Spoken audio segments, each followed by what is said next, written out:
Svo takk ég bara eftir að þegar Guð sagði við viljum gera manninn eftir vorri mynd, við vorum eitthvað lík Guði, mikið meira en við erum í dag. Þegar syndin hefur skemmt okkur, laskað okkur, eyðilagt svo margt í þessari mynd Guðs sem við áttum að vera af skaparanum. Og svo segir í versi 31 í fyrsta kafla Biblíunnar og Guð leit allt sem hann hafði gjört og sjá, það var harla gott. Og þetta þýðir á frummálinu, það sem var harla gott, fullkomið. Það var fullkomið vinir. Og þegar hann skapaði stórt fólk, það var eins og Guð vildi hafa það, það var eins og það hentaði okkur langt best. En af því að við óhlýðnuðumst í gegnum foreldra okkar, fyrstu foreldra, þá meðtókum við synd inn í líf okkar. Við tökum þetta í arf, kynslóð eftir kynslóð. Og syndin hefur haft þessa áhrif á okkur mennina í dag.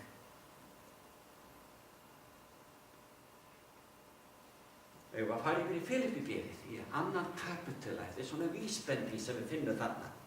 Þar segir Páll postuli í 5. versi og þar áfram: Verum með sama hugafari sem Jesús Kristur var. Hann var í Guðs mynd. Hann fór ekki með það sem feng sinn að verða Guði líkur. Hann svipti sig öllu, tók á sig þjónsmynd og varð mönnum líkur. Hugsaðu ykkur, gerið ykkur grein fyrir hvað þessi setningar að segja. Jesús, svo miklu stærri og meiri, áður en hann kom hingað til jarðar, þá tók hann á sig mannsmynd. Því hann tók á sig það form og þá mynd mannsins eftir þúsundar ára hnignun. Það mikið lítið lækkaði Guðs sonurinn sig. Hugsið ykkur. Guð er góður og hann gaf son sinn elskaða til þess að taka á sig þetta hlutverk bara til að frelsa þig og mig. Því að Guð getur ekki hugsað sér að vera án okkar alla eilífð. Hann kom fram sem maður, lagði sig og var hlýðinn allt til dauðar. Já, dauðans á krossi. Fyrir því hefur Guð hátt upp hafið hann og gefið honum nafnið sem hverju nafni aðra. Til þess að fyrir nafni Jesú skuli hvert kné beygja sig á himni, jörðu og undir jörðu og sér hver tunga játa Guði föður til dýrðar. Jesús Kristur er drottinn. Ég verð að segja það einu sinni enn. Ég segi þetta svo oft. Ég get ekki beðið eftir því að Kristur komi aftur og taki okkur til sín og bjóði okkur velkomin inn í himinin. En vegna þess að okkur er sagt í Biblíunni, til dæmis Jesaja, að á þessum efsta degi að þá munu börn verða borin af englum í faðm mæðra sinna. Og börnin eru börn. Hann segir líka spámaðurinn Jesaja, við munum þekkja börnin okkar með nafni. Og þetta er vísbending þarna að börnin sem hafa dáið ung, að þau munu vaksa upp á nýju jörðinni, upp í þá stærð sem Guð ætlar öllum að vera á nýju jörðinni. Og við munum verða umsköpuð og ummynduð og vaksa upp í mynd Adams og Evu. Og ég leyfi mér að hlakka til að upplifa þetta og sjá þetta allt gerast. Og ég held að Guð hafi sett þessa setningu, þá voru risar á jörðinni í Biblíuna til þess að kveikja forvitni okkar, til þess að rannsaka orðið meira og fræðast meira, því það var nóg að taka. Í Opinberunarbókinni í 11. kafla frá 18. versi, já það er 18. vers, þar segir frá því sem gerist í endalokin. Heiðingarnir reiddust, reiði þín kom, sá tími eru dauðir skulu dæmdir verða og tíminn til að gefa laun þjónuð þínum spámönnunum og hinum heilugu og þeim sem óttast nafn þitt, smáum sem stórum og til að eyða þeim sem jörðina eyða. Það munu margir farast. En af hverju er ég að gefa ykkur þennan texta? Það er vegna þess að Guð ætlar að byrja upp á nýtt. Hann ætlar að byrja upp á nýtt. Og við eigum að vera að undirbúa okkur núna fyrir komu Drottins. annars förust við. Með svo mörgum öðrum. Eins og á dögum Nóa þegar flesti fórust í flóðinu sem við kallum syndaflóði.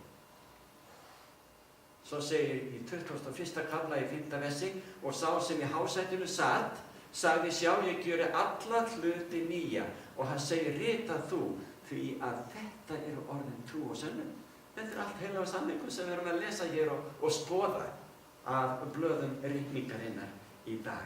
Guð ætlar að gera alla hluti nýja, byrja upp á nýtt, og það verður stórvaxið fólk í eilífðinni sem kallast mannkyn, sem hefur það látið frelsast og fagna frelsanum þegar hann kemur innan skamms. Hlakkar ykkur til? Viljið undirbúa ykkur fyrir komum Drottins? Hann fer að koma. Spádómar Biblíunnar sýna okkur það. Við skulum fara yfir í Esekíel 28. kaflan. Þar segir frá 12. versi frá því þegar Guð skapaði Lúsifer. Muniði bara eftir því, þegar við lesum þetta, að við lásum hann í byrjunartextum Biblíunnar, 1. kaflanum. Guð leit yfir alla sköpunina og það var harla gott. Með öðrum orðum, það var fullkomið. Hann sagt frá sköpun Lúsifers á himnum. Svo segir Drottinn Guð: þú varst ímynd innsiglis hrings, fullur af speki og fullkomin af fegurð. Sjáðu? Þú varst í Eden, aldingarður Guðs, þú varst þakin alls konar dýrum steinum, svo eru þeir taldir upp, ég sletti þeim þarna, og umgjörðir þínar og útflúr var gjört af gulli. Daginn sem þú var skapaður var það búið til. Ég hafði skipað því verndarkerúb, þú varst á hinu heilaga goðafjalli, þú gefst innan og glóandi steina, þú varst óaðfinnanlegur í breytni þinni. Frá þeim degi þú var skapaður, þar til yfirsjón fannst hjá þér. Þegar Guð skapar, það algjörlega fullkomið. Og þegar hann skapaði risavaxið fólk, þá var það ekkert risavaxið í augum annarra. Það var bara risavaxið í augum okkar, sem eru svo lítil orðin núna og lifum svo skamma ævi, að þegar við lítum tilbaka og virðum fyrir okkur 4 metra hátt fólk og 2 metra á breiddina, þetta var fagurt fólk. Eins og þegar Guð skapaði Lúsifer á himnum, vorum að lesa þetta. Hann var óaðfinnanlegur, fagur og í hvað visku snertir líka. Og þannig verður það þegar Guð endur skapar okkur. Við skulum bara fagna vinir og leyfa okkur að hlakka til. Því að þetta mun gerast innan skamms. Já, þetta eru bara töfuteknar af nokkur fyrstu blaðsíður Biblíunnar. Adam, hann var 930 ára. Hann átti að lifa eilífu. En hann syngaði og hann endist í 930 ár. Metusala, bara 2-3 kynslóðir eftir Adam. Hann var 969, sá elsti sem getur í Biblíunni. Hann gekk á Guðs efasemd.